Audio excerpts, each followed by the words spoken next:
Good morning, Mayor Dan Pope with my weekly update. We're on Facebook Live today, and we actually try to take a question or two live. We've not attempted that yet, but we're going to give that a try today and see if that works. Regardless, I've got some questions that you've already sent in, whether or not I get to that or not. But first of all, just maybe an adieu to summer. We start school on Monday. I know that sort of changes a lot of our lives, and we start football next weekend, so the fall is coming. There's no better time to be in Lubbock, Texas than the fall, and so I think we're all excited about that. I'll start today with a question that we got, a couple of questions regarding construction. I think the first question is about the airport and what we've got going on at the airport. If I look to my computer, I'm trying to keep up with any kind of questions that might be coming in online. We've got a number of projects scheduled at the airport over the next couple of years. The first project you'll see, we've already awarded the contract for the complete reworking of the rental car facility. It's going to be relocated and it'll be completely updated. If you've ever rented a car at Lubbock International, it's a bit of a challenge today. We're going to make it much more flyer friendly. So that's the first thing that's coming. And I probably need to get a little more details, and I will in a future video talk more. Maybe we'll talk about the airport exclusively. Maybe we go out to the airport and do one of the videos. Behind that, we'll be doing airport terminal work, and the planning effort is underway there.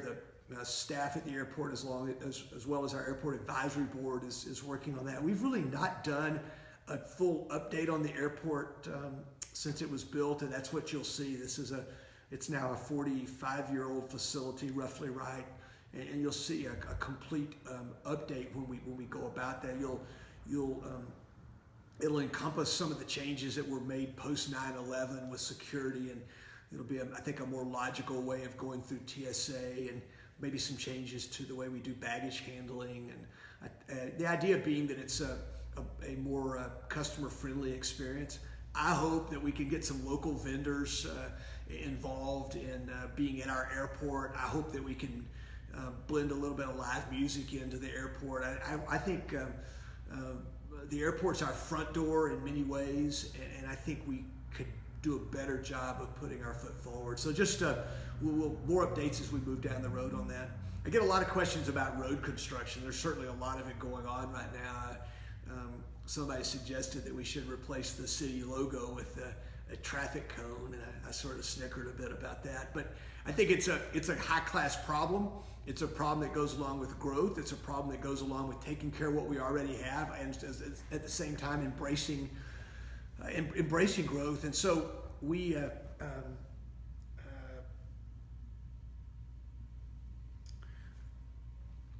let's see. We got several big projects. There's a bunch of work going on in the around the loop. Got distracted from see if a question had come in here. No questions yet. The loop. We've got the service roads on the loop are completely being redone this summer, which would include the intersections, the turnarounds. That's all being redone by TxDOT. You've seen the progress that's being made there. It's painful, particularly in the evenings. That's for this summer. Next summer, the loop itself, the road itself gets resurfaced. The service roads really needed work. It was one of the things I heard over and over from citizens, so that's getting taken care of. The work on Marcia Sharp, you got two projects on Marcia Sharp. The extension to the southwest, which is getting closer and closer to being complete, as well as the newer project, which is the expansion of a lane, an extra lane. So we'll go from 2 to 3 lanes from the South Loop, sort of at the southwest loop where Marcia Sharp crosses today, all the way back to the railroad tracks downtown. So an expansion there, I think a needed expansion. We've also got construction work on 19th Street regarding the median beautification project and the work that Tech is doing. That should wrap up by the end of September. Our really wet August has probably caused us a few days of delay there, but work is making good progress. There are other projects going on. I just remind everybody to be careful. To take an extra minute or two, that means you'll get everywhere in 14 minutes instead of 12 minutes, but at a max. Just take a minute or two and drive the posted speed limits, and let's not have any kind of accidents related to the construction. One of the questions that came in this week was, still looking to see if we have any questions here. Nothing yet. There's a comment here. Okay. Nothing yet. Okay, we've got a first question. So somebody asked if we could update on police facilities. Give me an update on what's going on. And so we've talked about that on the videos. We've got a first question. So somebody asked if we can update on police facilities. Give me an update on what's going on. And so we've talked about that on the videos. We've got a first question.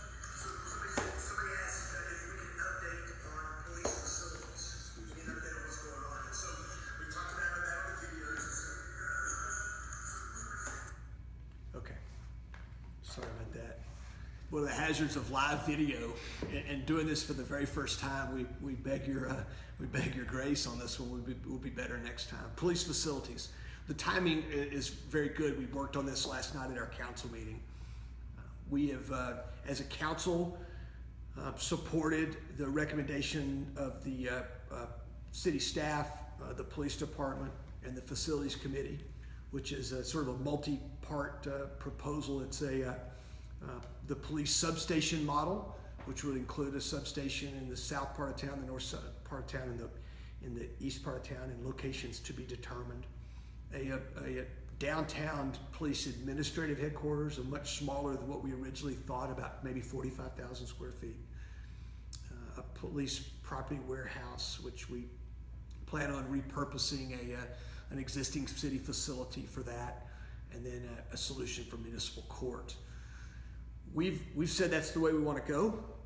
We now want to lay the plan out to our citizens and make sure they understand it and that we get their feedback on this. So in the next 90 days, that's something we'll be doing. We approved a plan last night to direct staff to build a schedule around that, so that we can go to your neighborhoods to listen to see what's on your mind, so we can lay out the plans, what our challenges are today, what our effort will be to fix those challenges, why we think it's a good investment. We want to hear from you in that regard. Assuming we get the right kind of feedback, then our thought would be that sometime late this fall, we would make a decision about how we fund it. If you followed our council meeting 2 weeks ago, we talked about the options for funding it, a pay-as-you-go, which I don't think anybody on the council feels like that's the way to go, just because of the length of time it would take and some challenges that go along with that.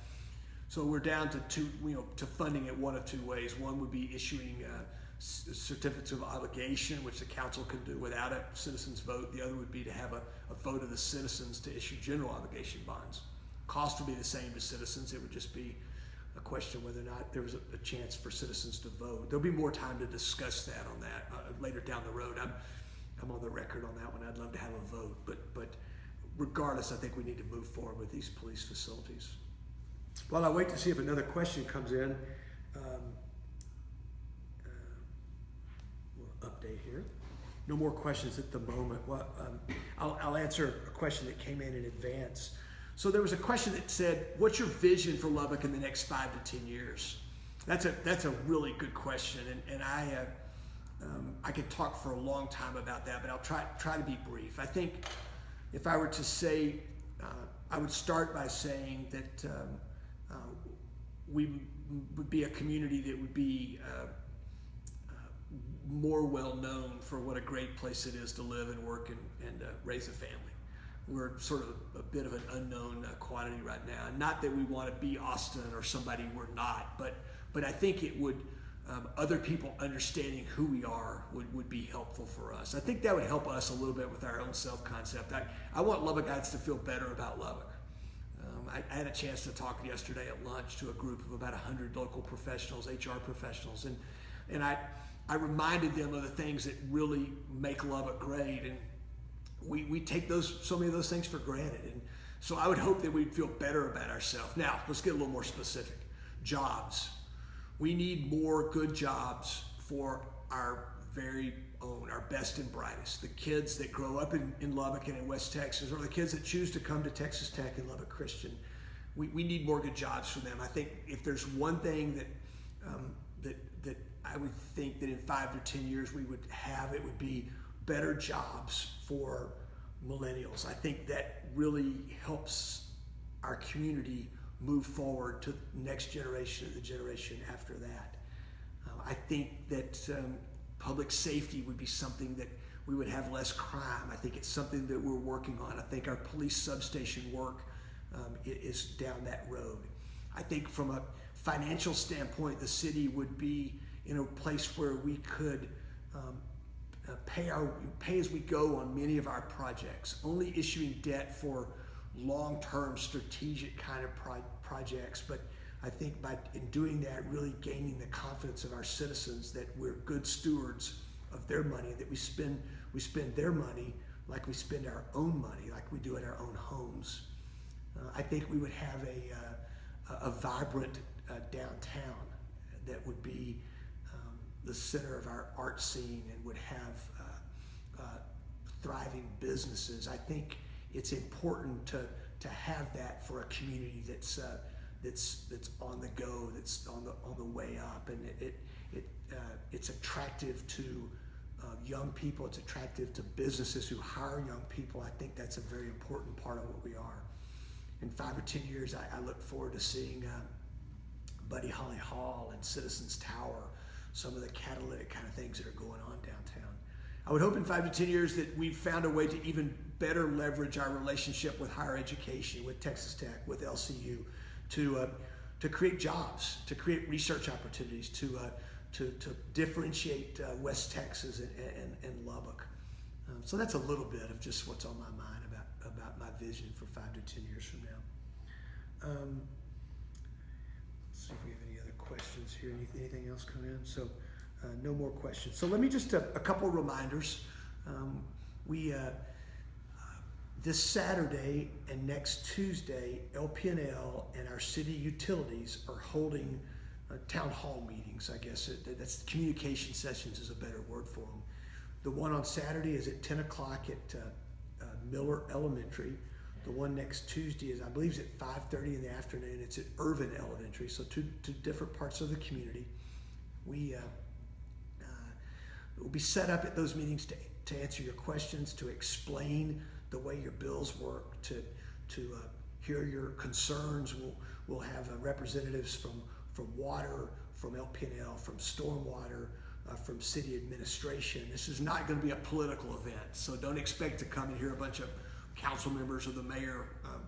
Intentionally, it's about getting in front of the utilities and letting them hear from you and work on the issues that we've heard about so much in the last 45 days.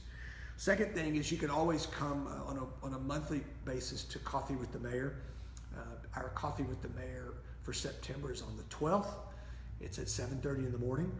It's going to be at the Market Street at 19th and Quaker in their cafeteria area there. So we'll look forward to folks that will be at that meeting.